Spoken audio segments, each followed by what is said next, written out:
I think it's working. Yes. Yes. we pushed the correct button. Yay! Hooray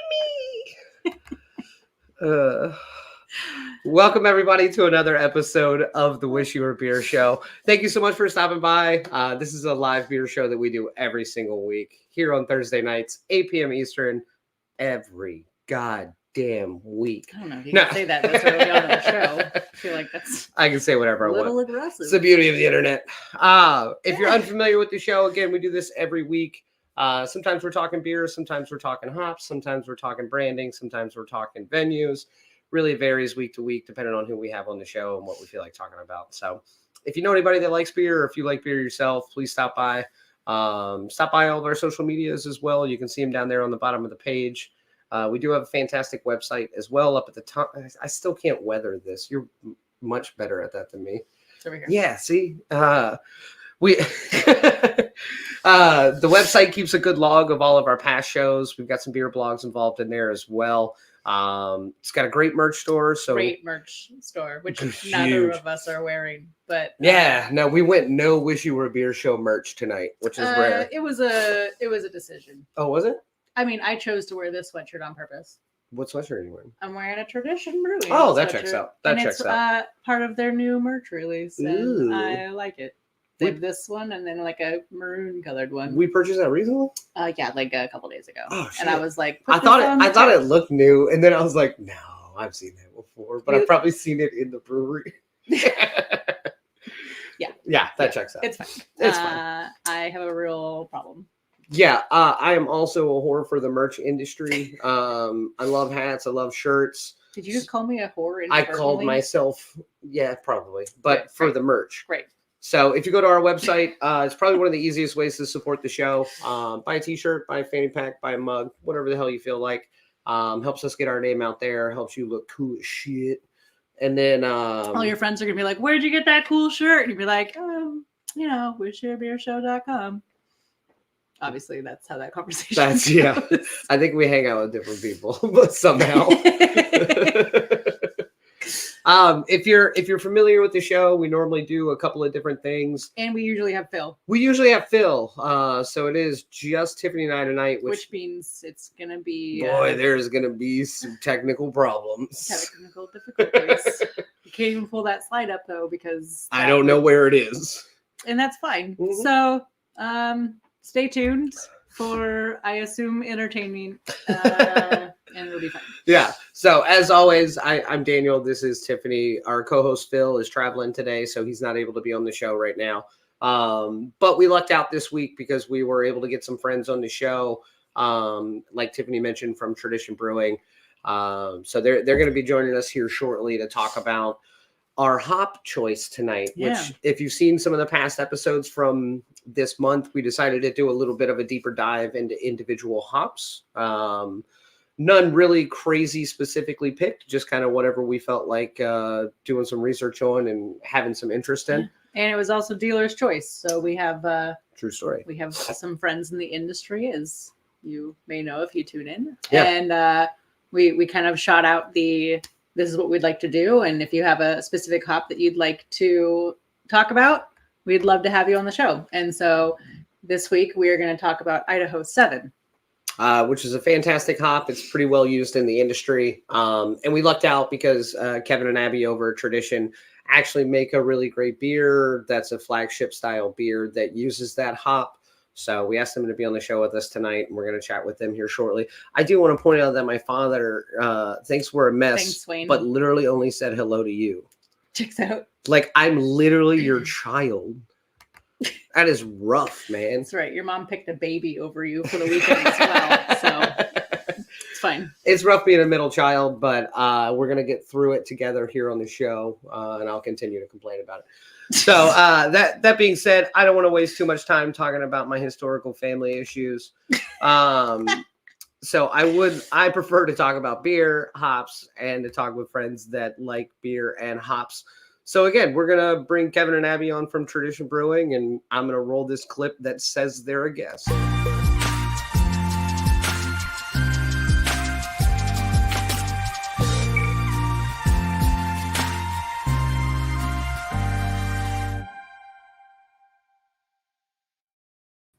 Great success. It worked. Woo. Kevin, Abbie, how are y'all? Doing well.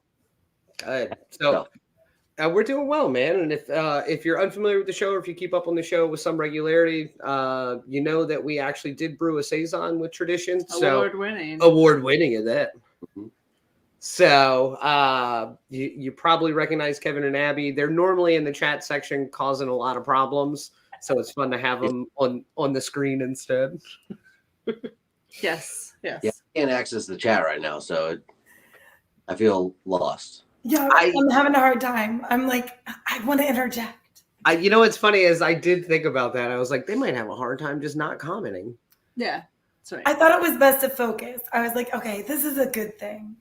I tell myself this every day, and it's gotten to the point where I've just had to move my phone away from me because I'm like, oh, gotta like check a text message or whatever, and I'm like, nope. Focus mode is on, no notifications, because otherwise I will want him. Oh, and you guys can rest assured, my father's aware I'm on the show now, so that's good. That's good. Good. Hi, Wayne. Didn't take him long to say hello to Abbie, though. What is He's got to type. He's got to type. It's women. It's women. Yeah, that's the thing. Refreshing. Sorry, Wayne. Now, I really appreciate you guys coming on. I know we've, with knowing you guys and talking with you guys with some regularity, off the show in general, you guys knew we were doing hops. And Abbie, I think you were the one that brought it up to say like, hey, let's do Idaho 7. Like we've got a beer. We've got some stories. Got a history. We've got a history. We've got a history. That really concerns me, actually. It's a great history, but it's a story. But it's still a history, which sometimes when you just say that makes it sound like, oh, shit. Well, I think the best thing about what we do well with Kevin and I at Tradition is tell good stories. Yeah. And this story we didn't even have to tell.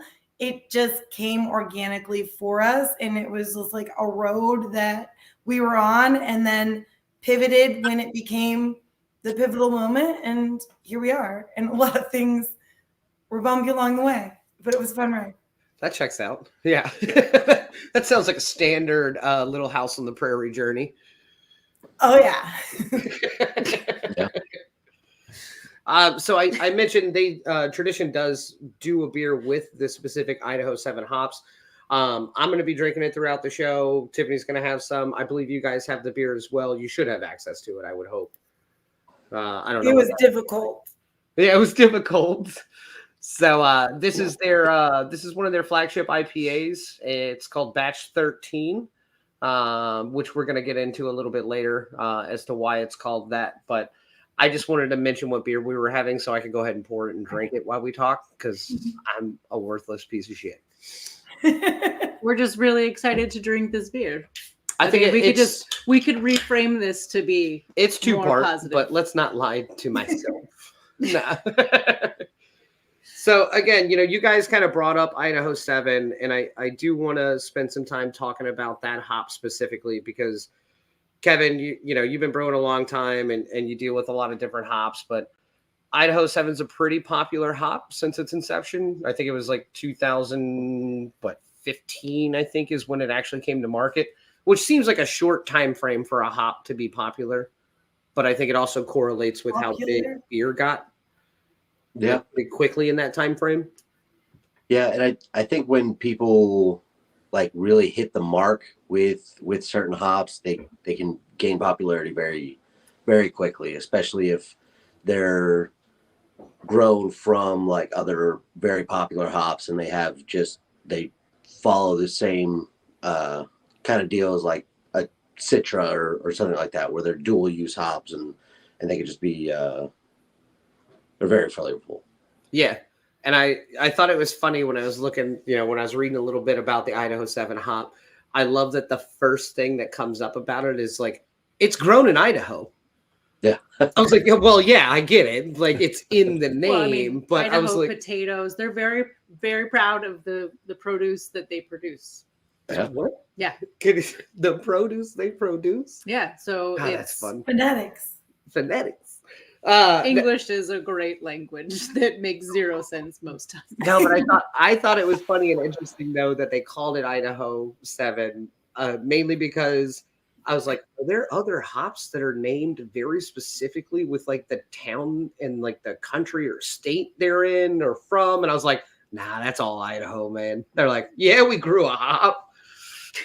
They went through 7 variants where they were sniffing the different types of pellets and the different blends. And when they got to 7, much like when we got to 13, that's when they decided to coin that term. So yeah, which is really interesting. Like the research that goes into that. Like Idaho 3 was a shit show. By the time we got to 7, though, did you drink IPA 3? You know what? I actually thought about that earlier today because I mean we've known Tradition and we've known you guys for a long time, and I was like backtracking my head. I was like, did I have IPA 3? I'm sure I did. I can't remember. I think I started between 4 and 5. Right. I was like, but I can't remember. I mean, I remember one with Sequoia hops. I remember that all was the, 8. Yeah. I think I remember. I remember that Idaho 7 was originally IPA number 6 when it was a single hop. And it really, really, really, really made me mad that we didn't wait to make it number 7 since it was Idaho 7. And I just remember being so mad about it. Yeah, why would you make that batch 6? Yeah, you're right. I had nothing to do with that. It was for my time. Yeah. That was pre-K, much like my education. All pre-K, but pre-Kevin is what I mean. Yeah. So going back to like naming things after the places where they're from, there's a few hop examples that do that. So Vic's Secret is an Australian hop from Victoria. Mm-hmm. And then Willamette is it's from the Willamette Valley up in Oregon, somewhere in the Northwest. Yeah, Pacific Northwest somewhere. Yeah. So it's not uncommon. Yeah. I just thought it was funny how specific it was because, like, yeah, Victoria, Australia, Vic's Secret, like, yeah. If you really don't know what's happening, you're like, I don't know. Obviously, they're a big fan of lingerie. Yeah, exactly. This one is cute. It's Idaho. That's it. And then we throw a number in after. No lingerie there, though. Yeah. Not in Idaho. It's actually banned. So now, Abbie, you mentioned that y'all did a single hop variation with Idaho 7 originally for batch 6 for some reason. I agree with you. That's batshit crazy. Right.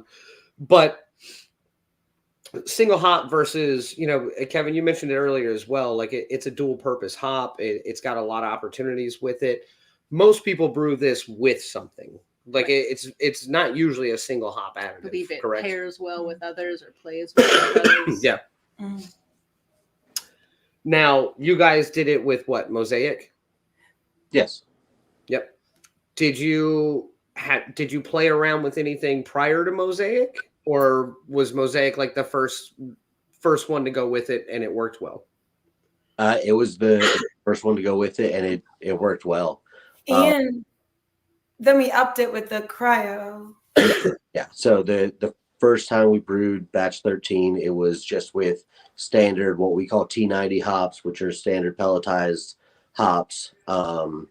And then from there, an attempt to increase aroma and flavor and also increase our yield, we switched the Mosaic hops from the T90 form to a cryo form, which is a stronger, it looks the same, but it's stronger. The aroma and flavor that comes from that is stronger because they essentially do, it's almost like a distillation process where they're removing any kind of extra liquid. I believe, I'm not a scientist, I just make beer. But they're strengthening it through a cryogenic process, and it increases the yield that we got from the batch, and then like I said, it increases flavor and aroma. Yeah, so it's basically amplifying things that you would normally get from that hop, but at a crazy level. Yeah. Abbie was going to say something. Yeah, go ahead. Oh, no, I think basically the big switch was when Kevin started, I think we were on 11, And we tried, obviously 3 batches in between, just doing that single hop. And we just realized, like, it being one of our flagships and it being constantly rotating, like, what does that do to our brand and how can we strengthen that flagship? And the only thing that we could do is say, let's decide to continue until we find the batch that we want. And then that's our flagship. And we are in the process of rebranding it. And because of everything that's happened through the process of getting to 13 and where we ended, we decided to go with this, like, really embrace 13, like bad luck, good luck, fate, destiny, like, true 13. We stopped there, and it was because we found the right blend, and logistically it didn't make sense to keep on changing. That's probably a huge portion of it too. Like, it's a huge portion of it, but why would we keep changing a beer we already know we like now? We made a great variation of it. Yeah. Let's not keep repurposing and repackaging and I mean, and not to say that you all couldn't pick up another batch of like very specific IPAs and do another series of them. I know you guys do this already with your hazies anyway. Yes. So it's not like, that's out of the question, but I think having a flagship IPA is really smart. Yeah. We have room for series, but we needed solidification within our flagship in our stationary items that we are offering to distribution. Our opportunity is to grow, and we can do that, but we have to have a stasis. Yep. Checks out. Tiffany says. She confirms, approves, harumps that statement, as they say. Get a harump out of that guy. Kevin, one of the other things I was reading about it, and I when we talk about like alpha acids within some of these hop variations and stuff like that, and some of the oil contents, whether they're high, low, whether the alpha acids are high or low, and kind of what that does to the beer. I thought it was interesting that this is an aroma style hop. I mean, it really is like geared towards that, but can also be used as a bittering hop because of how high the alpha acids are and how dense the oils are in it. And I thought that was crazy because I'm an idiot and I don't know much about it, but it seems kind of crazy that you can get, and maybe this is why this hop is so widely prevalent and well accepted, that you can get this crazy aroma out of it, use it as an aroma hop, but also turn around and use it as a bittering hop in the event you are making your mainstay hop something different. Yeah. And I don't know how that works. I mean, it's luck of the draw in the farmer's hands, really. Yeah. There's only like a few hops that you would use just as like single hops, which is another reason why we needed to switch away from the whole like single hop IPA kind of thing, is because you run out of hops that do well on their own. Yeah. Like Chinook is a great hop, but for the most part, if you use it for anything other than bittering, it's going to taste very harsh, and it's going to have people who like it, but it doesn't have that same broad appeal. Sure. Idaho 7 is just one of those ones that the farmers got it right, and they continue to get it right.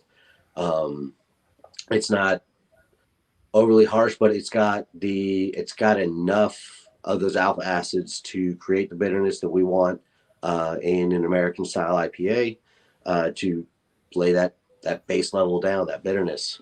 But it's also got all of the those extra flavors and aromas that will come through on the end. Yep. Now, It's wonderful. didn't you guys meet a farmer, or I assume it's not the farmer, but You didn't meet the Idaho 7 farmer. I don't know, maybe you did. Idaho 7 farmer. Johnny Idaho. Not only did he name it after the state, but he also named it after himself. What a wild animal. So we were at the Craft Brewers Conference up in Minneapolis. It was 2 years ago? 2022. Sounds like 2 years ago. Yeah. Well, I know the month. And I can't do math on the fly. May 2022. Yeah. So it's outside of conference hours. We're waiting outside of our hotel. We're figuring out what to do. And a random person approaches me and asks me if I'm here with the Brewers conference. And I was like, yeah, I am. He had you pegged. And Yeah. then Pegged. he asked if I was a brewer. I said yes. And he said, have you used Idaho 7? And I told him no, because it was always one of those ones that I was like, and it's honestly the name that I'm like, Idaho 7. To me, it sounded like it's going to taste like a potato. So I was curious about it, but I never really used it. But then in talking with the farmer, he's like, give it a shot. So in the back of my mind, I was like, you know what? With this rotating IPA series that we do, I'll give it a shot. And I wanted to pair it with another strong hop, like a Citra or something like that. And I had done a few beers with Citra at the time, so I didn't want to do Citra. So I chose which is it's just another one of those stronger dual purpose hops that it could do well on its own, but partnered with another little citrusy little guy, it turned out well. Citrusy little guy. Yeah. It is a delicious. Y'all should make a Portlandia beer called I'm Just a Citrusy Little Guy.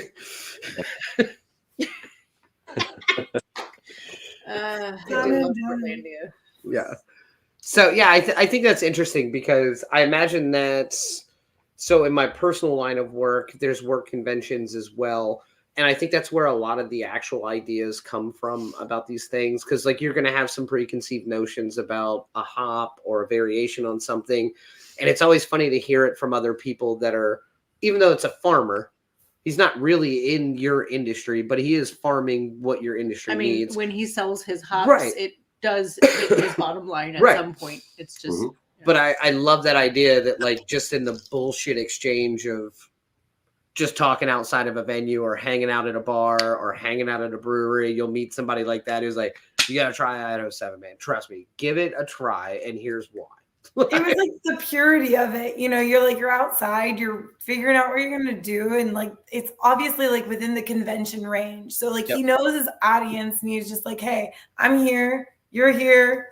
Have you heard about me? Kind of thing. It was like organic. It was pretty cool. Yeah, so I love stuff like that, because I think I'm always a proponent of you can go to all these classes, you can study all this, you can do all this. When you meet somebody who knows something about the same thing that you need information on, who's willing to share it, is always like the best learning experience ever, or will at least open you up to go, all right, well, fuck it, I'll try it.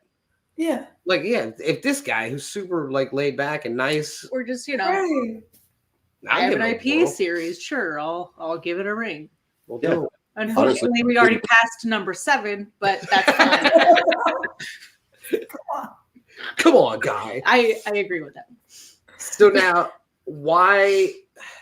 And I say why. I mean, I'm drinking the beer. I know it pairs well with Mosaic. I mean, you can pick out a lot of that with them, but this is a hop that plays well with almost every hop out there in some capacity, depending on how you.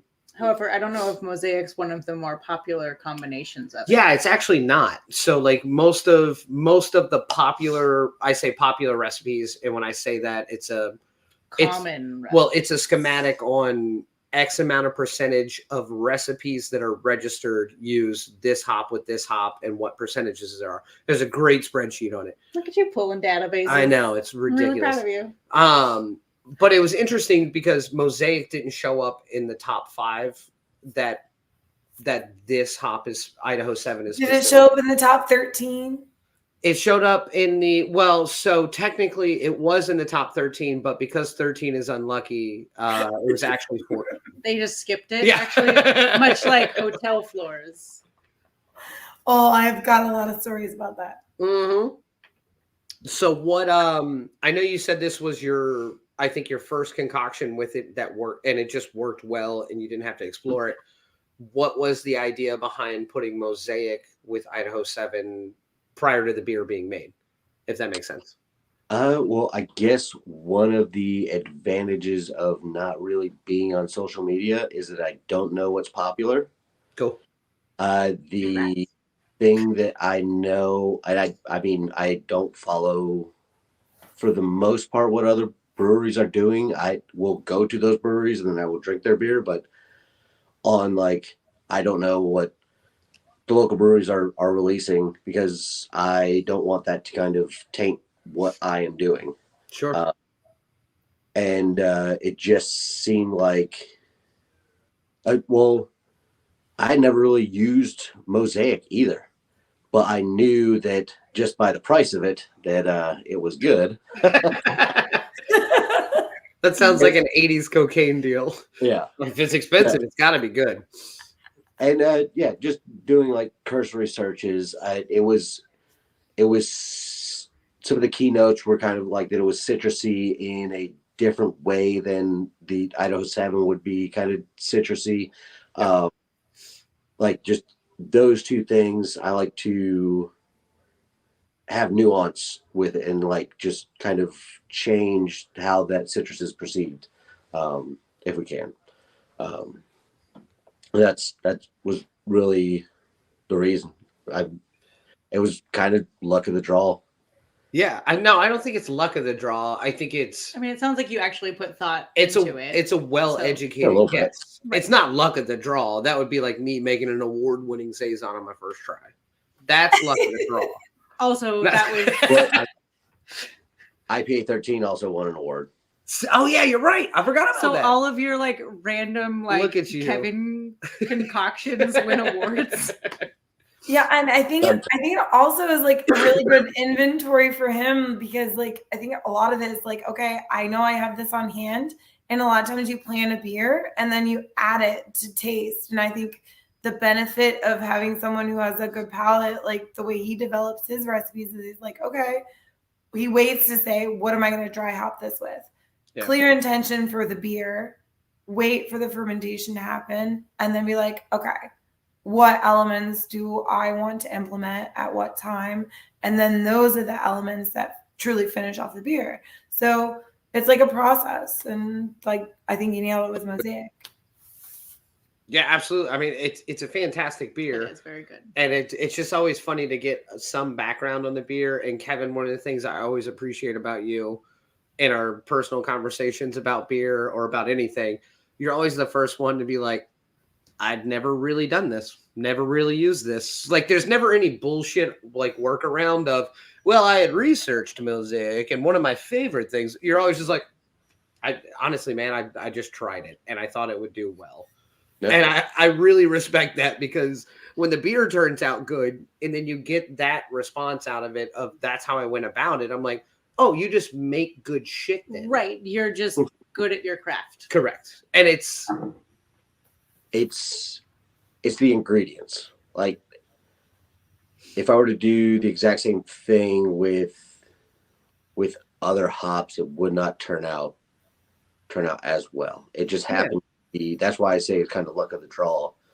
Or the grain bill, like you changed the complete malt bill of the IPA batch series when we got to 13, and that's what we've been continuing to play with as well. Like that completely changed as well. Like the whole old shtick was it was the same base malts every single time, switching the hops. But this time it's like we worked for like a year to get the grain bill right.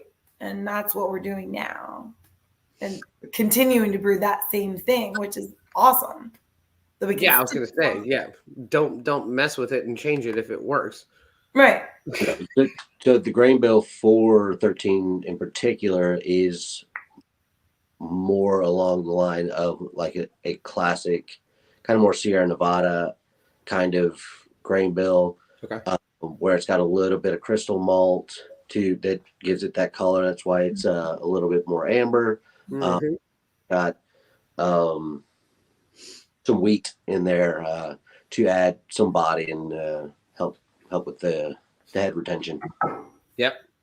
And grain bill is a whole nother wild animal that I think we might try to explore next month a little bit. Yeah, or just whenever we get tired of talking specifically about hops. Yeah, whatever the hell we want. Because I think that, I mean, to your point, just changing a little bit about certain grain bills is going to throw a completely different characteristic into a beer. Fucking Simo, how are you, my talked to guy? Simo forever. Haven't seen him in a while. This is our British buddy. So it's like It's 3 a.m. 3 a.m. for him. He's double IPAs currently. Morning. Simo is Yeah, a British, Enjoy your Friday. very British nickname. 100%. Yeah. He does have a podcast. It's great. He does. He's fantastic. So Or is it a video series? yeah, it's a I'm not video sure how to series. If refer you to look it up, ourselves. Simo Subs, literally you can find him all over the place. And he's a wild animal and a ton of fun. I need to go grab my phone charger real quick. Okay. You're good. We can talk to Abbie about some. I other thought you were things. gonna have to pee. I was like, you don't have to announce it, Kevin. You can just leave. That's a very.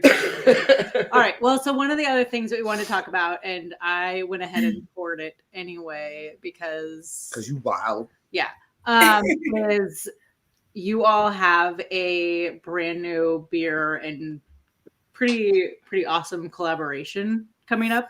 There's I say awesome. How you feel about it, Abbie? You okay? You doing good? I'm feeling it. So I got confirmation. I got shipment confirmation on my labels. Nice. At about 2 hours ago. So I'm still sweating it, but they should be there tomorrow. But that's like the last hurdle for me. Could be cool like me and have a unlabeled can. Wait, boy, howdy! Do I have a present for you? Yes. So I printed these out on paper. These, this is just like my mock-up cans. Yeah. But I'm really excited about these labels. I'm really excited about the whole project. Welcome back, Kevin. I will say, just in like the best evidence to our previous conversation, like this whole project has been a year plus long, and it has been really, really, really, really difficult the whole time, except for the beer. Like Kevin said, this is the recipe. He ordered the ingredients. He scheduled when he was going to brew the beer. He brewed the beer. It went great. And then he immediately brewed a second batch of that beer. And it turned out great too. I, on the other hand. Yeah, you're losing hair, sleep. Yeah. He did his job so well. And I'm like, I don't know what I'm doing. It was all like uncharted territory for all of us. CNU had never done it. Tradition Brewing had never done it. It was just so many moving parts. And for people unaware, CNU is Christopher Newport University. Sorry. No, you're good. You're good. This is a collaboration with a very up and coming university that's been around for a while now, but is continuing to gain traction and becoming a much bigger university than it's ever been. Yep. So Christopher Newport is the CNU. The captains are obviously their moniker there. So what is the beer about? I mean, obviously it's a collaboration with CNU. Beer, technically, it's about getting this affinity licensing. And what that is, oh my God, I'm sucking at this. Yeah, wrong way. Wrong. No, can you move it down? Now go back up real fast. Stop it. Stop down. Stop it. The whole deal is that we're being officially licensed to be a collegiate partner for CNU. So this is the smallest university that has been licensed through this company. So this is basically the biggest foray that someone this small has ever taken on. So no one really knew how to deal with it. There were a lot of really small decision makers and a lot of like really big hurdles that would have been like a lot smaller for different places to go through. So long story short, we get to put their logo on our beer. They get to sell our beer that we created for them at all of their events. We get to go to grocery. We get to go to local restaurants. We get to go to local bars, and we get to represent ourselves and their collegiate community at the same time with a really great low cost beer. Yeah, and I think fantastic. Oh, 100%. I think that's such a huge step into that like crazy ass market that people don't really think about existing, Well, especially in the beer world. Like if you go to a college sports game, there's beer there in some and capacity. usually it's a name brand Yep. of, one of the big ones. But if you're CNU and you're in Newport News, And all of a sudden you have your own beer. and Tradition is in Newport News, Right. That always seems like a world that should always have been married, but somehow isn't. I think we didn't have the avenues to do it legally and supported by the university. And furthermore, I think we were never able to register how we could sell it so affordably. So we're able to enter the market where we're trying to go against Devil's Backbone with their Vienna lager. We're trying to go against Yingling with their traditional lager. Like we're pricing it accordingly to go against those people. Yeah. Which, I mean, is a entirely different concept when you think of craft beer and wanting to price it in a much more commercial heavy market. Yeah. Because, I don't want to get to work Too late stuff, but work I mean, your profit margins, obviously, like they're going to change. What's my ROI? No one cares. I mean, except for the people in the background who are like, what's the ROI? Well, no. So like, you have to figure out what profit margins you're comfortable with, but also, making it work so the beer is still delicious. Yeah, 100%. Yeah, exactly. All your bigger schools have a beer that they've done with somebody locally. I think this is a great step for both CNU and for y'all. Well, and I mean, to your point, CNU is a very up and coming university. They've grown exponentially over the last 10 years. And, this is a way for them to really kind of take that next step.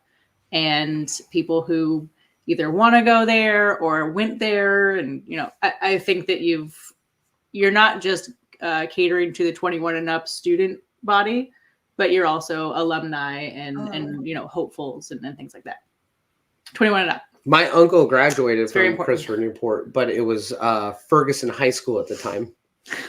Yeah, they did take over Ferguson High School. That's why it's the Ferguson Center, because that piece of property used to be Ferguson High School. Yes. And my uncle was one of the last classes to graduate from Ferguson High School.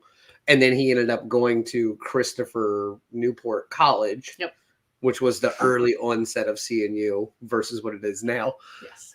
It's a wild history on that place. I mean, the shoe lane history is also interesting. I don't read history, I've been listening to that. We don't need to go there. We should talk about. So now here's my question. One, I'm glad that you had the label, but I really like unlabeled, I love unlabeled cans. It's one of my favorites. Well, it's beer roulette. Like when this is just in our fridge. It's also like illegal. So. And this also, we didn't pay for it. It was. That's also true. That's No, also don't. true. So this also, though, beer roulette is another thing, but it also always makes us feel like we're not exactly beer adjacent. We feel really cool. Like maybe like we know some people, like nobody cares. But well, it's actually technically been really like militantly not released, so you are very special. Well, here's the thing. I'm gonna shit on it. I'm No. just kidding. No. No, but thank you for reaffirming my already somewhat high ego. Can we talk about the beer a little bit though? Yes. Is that legal? Yes. I don't know. I don't need anyone in the CNU big ups to sue me for some reason. I can't afford that shit. No, It's all good. but it's at this point we're well on our way, and any kind of like marketing or talking about the beer, I believe is good news. Just making sure. Even if on it, that's fine. So what is the actual style of this beer? What's the style on the can? It is an amber lager. Amber lager. Okay, cool. Yep. So again, I within talking to you guys, like, I know this is a beer and it's a thing that's happening, and I don't really know where it's going or any other information about it. I heard lager, I think originally at some point, and I totally forgot amber. So I was surprised by the color when I just poured it. Well, because it almost looks Yeah. similar color to the batch 13. But it made me really happy because I think Well, because it doesn't have the American lager like honey color. It's got a little bit more characteristic to it, which in my mind makes it still appear like a craft lager versus a Yes. run-of-the-mill lager. So I see you. I think you guys made a really good college beer that doesn't look or taste like a Bud Light, and I think that's fucking amazing. Like, I don't know what the goal was, but I'm just That was exactly the goal. outside perspective. Yeah. We were not set up for this conversation. I want everyone to know that. I was not part of this fucking research group, which, first of all, tell Why not? somebody to call me and come in and drink 12 beers for research. We only did 6. Again, I'll give it a ring. then we could have all had beers afterwards and been just fine. No. We did. Kevin, you want to tell them about the process that we went through to get to here? Yeah. So, I mean, Abbie did a lot of research looking at a whole lot of other collegiate beers. They tend to be like on the golden side of this or that or the other. But when it came to like what was selling at CNU, it was Devil's Backbone Vienna Lager.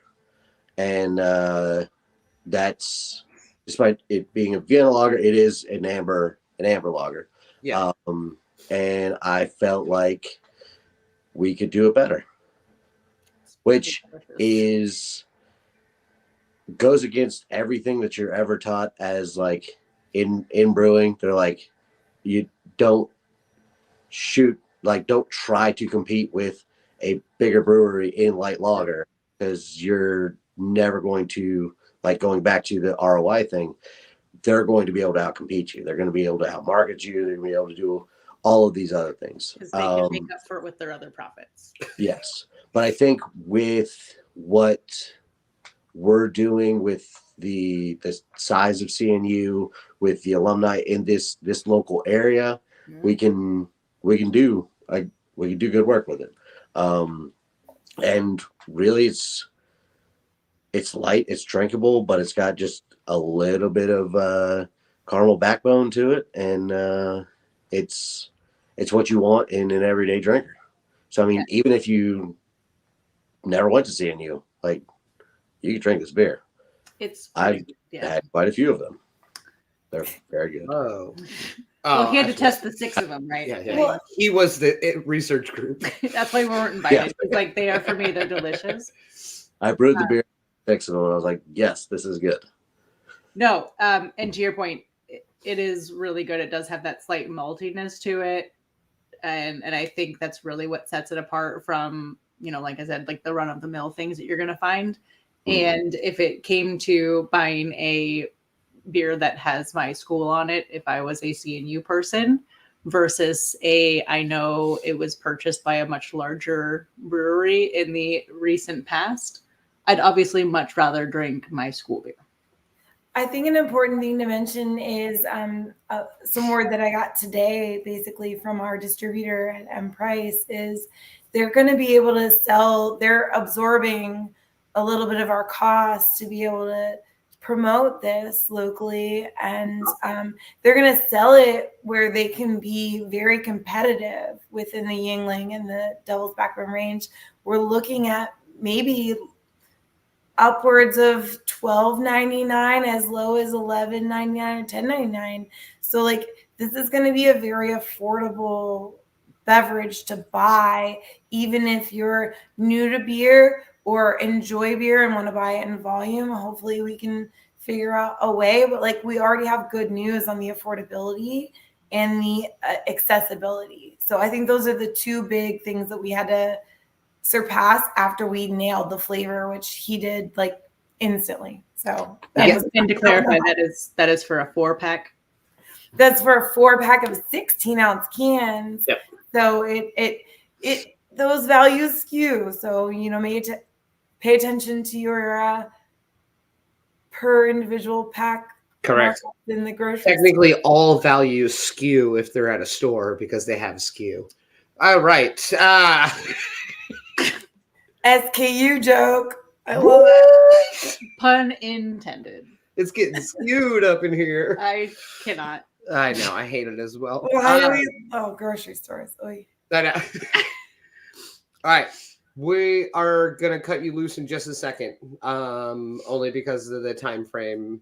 That's not over here on my screen. It's actually over here on my screen because I suck at weather, man. Again, you don't point at me. You point. What do you above guys your have right coming up shoulder. at the brewery? I know we posted some stuff about your Soul Sunday events. What's some consistent stuff going on in the brewery that you're excited about? Big events you got coming up this year? Anything you want to talk about that's not Valentine's Day related? Hallmark Day. So for 420, we will be doing a weed terpene beer. We Nice. already did a grapefruit kush beer for our reggae fest last year. I really like that one. It's Yeah. it's the last half of the last keg right now. And so we're going to be brewing another one just in time. And it's going to be, I'm hoping it will be dank as hell. I love it. And for those of you worried, I assume it has no THC in it. Yes. No, THC. It is. That's how we're Carry on this legal. area. It's all legal.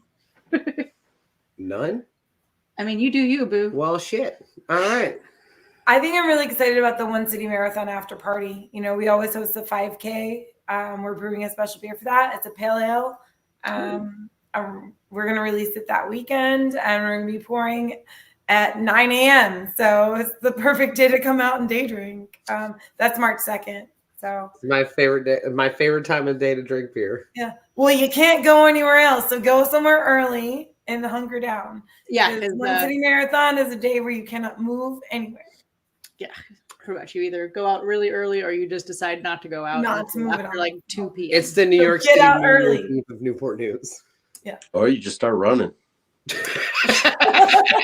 That would require me to be a Oh my runner, gosh. but I am not a runner or a track star. No, So you're not. I will choose to drink at 9 Despite a.m. your best sound bits.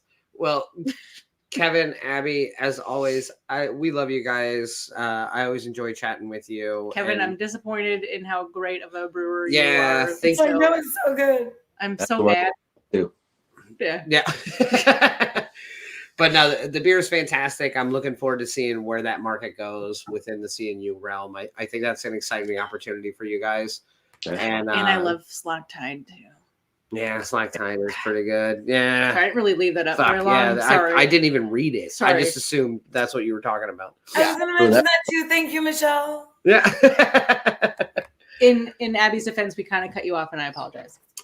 If you keep up with us on social media with any regularity, you know that we love spending time with Kevin and Abbie and our friends at Tradition. So if you follow our reels or our posts or our stories, there's a good chance you know these faces already. So make sure you say hello to them when you see them again. Other than that, I'm sure we're going to have a beer at some point this weekend. But until then, I'm going to cut you out. Oh, no. Oh, no. I mean, not yet. Wait, hold wait. on. Try it again. Do it again. No. Wait. Oh, no. Can you open your mouth further and then Stop it. close it tighter? All right. You. I love it. Can't take you anywhere. Again, and we're home. Can't even be home. We have two more shows where we're going to be delving into two different hops. So we have one coming up next week and the one the following week. We're not sure which one we're going to do yet. We may rotate those one direction or the other, but we're not going to have One Direction on them. We will not have One Direction on. They won't be in the same room together anymore because. Are they fighting too? I don't know. I don't really keep I think up it's on because things. Harry Styles has to use a different bathroom now because of the jacket. Something like that. What are you talking? I don't. So I don't know what's happening. We are going to have.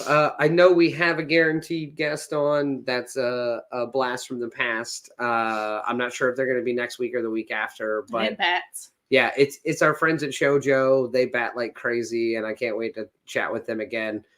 So make sure you keep up with us, follow along with all our social medias, check out the website. And if you have any questions, call somebody. I don't know who you would call. This is a Ghostbusters reference, which is what I'm waiting for you. It's fine. I'm sorry. I wasn't Ghostbusters. sure. Ghostbusters. There was no like really clear clue of what I needed to do. There was like 30. I don't know. You were like going at it with yourself, so that sounds really terrible.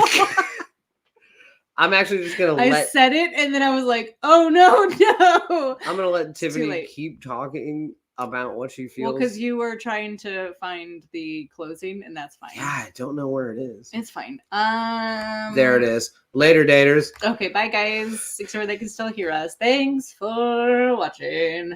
What do you mean they still hear us? They can still hear us.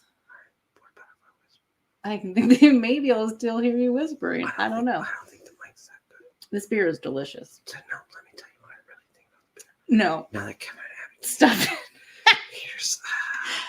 I I think cannot. I think we should talk to Kevin and Abbie.